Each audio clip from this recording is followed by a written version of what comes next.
No one in this province should be without a family physician. It's almost unimaginable. The family physician shortage in Ontario is staggering. Being surrounded by family and friends who keep asking, like, can I be put on your list when you're done your schooling, right? Like, I think everyone is really in need of a family doctor right now. It's really upsetting to me, and I really want to do something about it.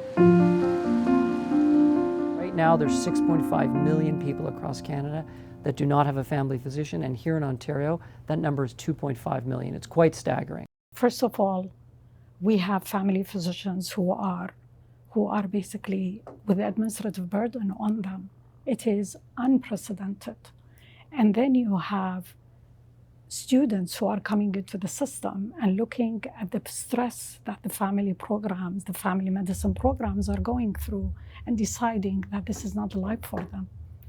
But in addition to that, we have the burnout, which is significant, and we also have the retirement. So because of that, we have a lot of members within the society who really do not have family physicians.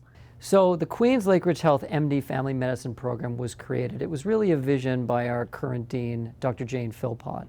And it's the first medical education program in Canada to deal with the shortage of family physicians that we're experiencing right now. I think this is a perfect time for introduction of this program. Because of the crisis that we're going through, we do not have primary care physicians. We have a rising population. We have complexity of conditions, but at the same time, we do not have enough primary care physicians. And this program actually, with its uniqueness, addresses the major issue that we are going through. When you look at our organization, we are an integrated system of care. And we feel that it's very important that our patients are not only within the walls of the hospital, but actually their treatment is closer to home. And in addition to that, our Durham region is expanding in size, it's expanding in population, and it's also expanding in diversity. And we know that this is happening. And the fundamental thread that puts all this together is having a very strong primary care system within, not only in the Durham region, I'm using the Durham region as an example, but actually when you think about the province, you think about the nation. So the MDFM program addresses that in a couple of ways. For starters, we have a unique curriculum design. So aside from getting the foundational knowledge you need in medical school, plus the practical clinical skills, we've actually designed our curriculum to have a family medicine and primary care lens.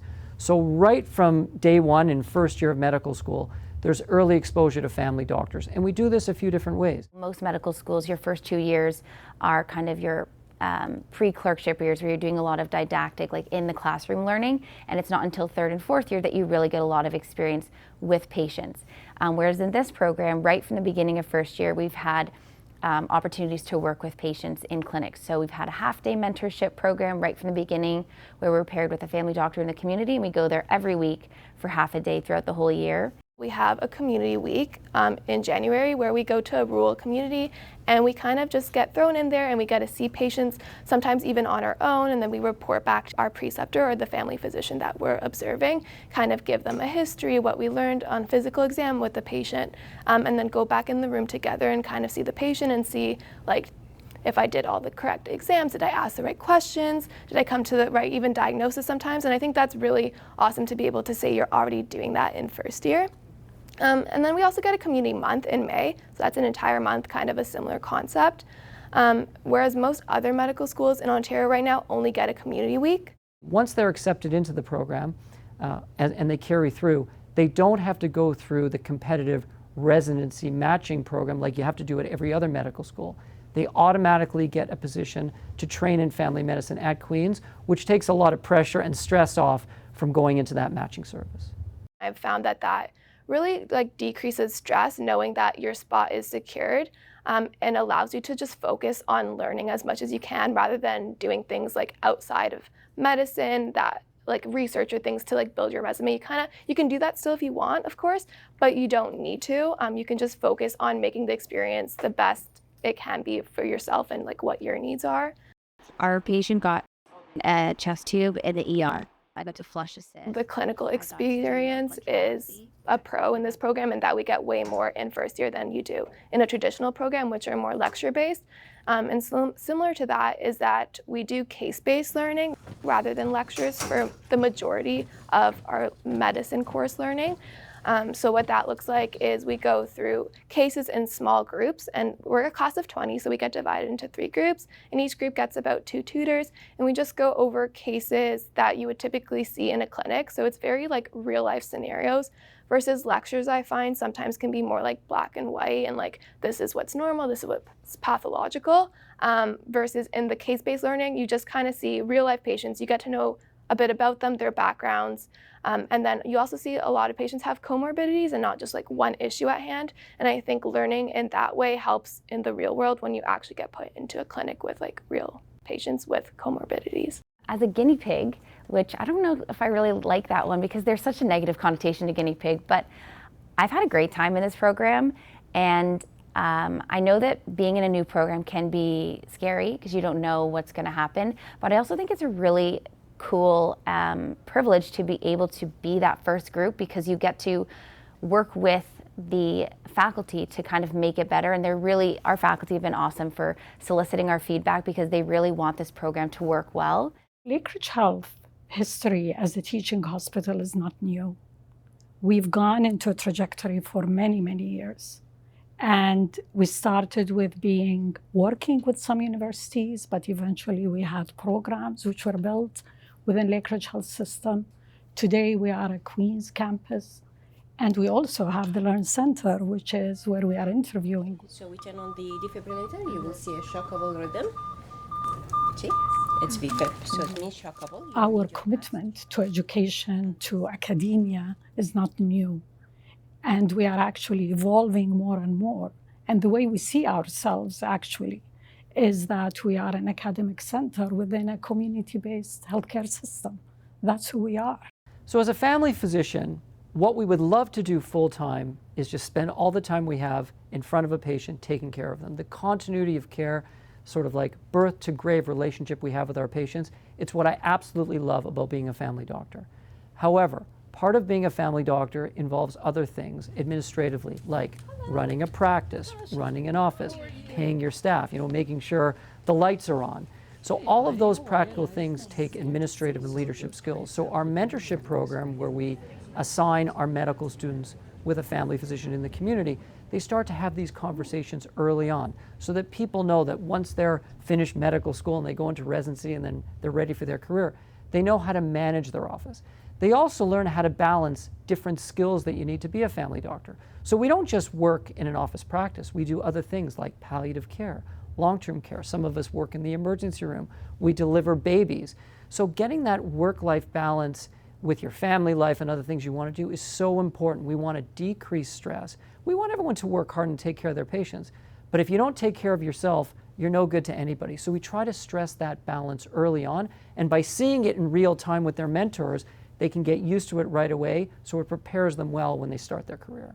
I have to give them a lot of credit, those students, to have that kind of forward thinking from day one when they are such a trajectory in their life and be dedicated to become family physicians. There are lots of different reasons why I wanted to be a family doctor, but I think the first one, and probably the most strong reason, is I really like making long-term connections with people. And I think that that's something that you definitely get in family medicine. You get to see someone from when they're born all the way through as they go through their life. Just the ability of family doctors to form such like long-term relationships with their patients and really get to know them. I think that improves the quality of care you can provide to people by already kind of knowing their backstory, knowing what they've been through, knowing what like determinants of health affect their lives, what medications they're on. It makes the process a lot more smooth rather than them having to go to emergency departments or like walk-in clinics and like having to meet new doctors every time. It seems like inefficient to me. I was fortunate that I had a family doctor, but unfortunately when I was in my early 20s, she closed her practice. And I think it was really then that I realized how much that I had valued that relationship that I had built with her. And I kind of felt really lost and not connected to the healthcare system. So I think that being a family doctor to me is really about making those connections and also helping connect people to the rest of the healthcare system. Being surrounded by family and friends who keep asking, like, can I be put on your list when you're done your schooling, right? Like, I think everyone is really in need of a family doctor right now. There are so many people, and I think that just keeps motivating me, and that choosing family medicine addresses the biggest societal need in my opinion right now. Well, 3 that count because 2 of them are the same. What I'd like to see is our students become leaders themselves and advocate for other things that we need to solve the family medicine shortage problem, like, decreasing administrative burden for family doctors, advocating for more team-based integrated care where you work as a team with other healthcare professionals in Ontario and across Canada. I look at this program almost like a triangle. And the triangle, you have three points to it. The first one is Lakeridge Health, which is an integrated healthcare system. You have a university, which is Queen's University. But those two cannot succeed without the community. I'm obviously very hopeful that some of the problems that we're experiencing in family medicine will be solved over time. It's not going to be easy. It's going to take a lot of work. It's going to take a lot of collaboration between physicians, the government, Ontario Medical Association, a lot of community stakeholders, etc. But while this crisis is going on, medical education has to continue. No one in this province should be without a family physician. It's almost unimaginable. Like, if you have a child who moves into an area with you in Ontario, can you imagine if the public school told them that they couldn't attend because there aren't enough spots? We would never stand for that. Everybody has the right to have primary care and a family doctor, and I think the people of Ontario have to continue to advocate in order to make sure that everybody has access to care. Those students, or those medical learners, if you will, is they will be amazing family physicians. I have no doubt in that. And in my old age, I hope one of them will take care of me, because I believe that those are the ones that will be phenomenal in serving the communities.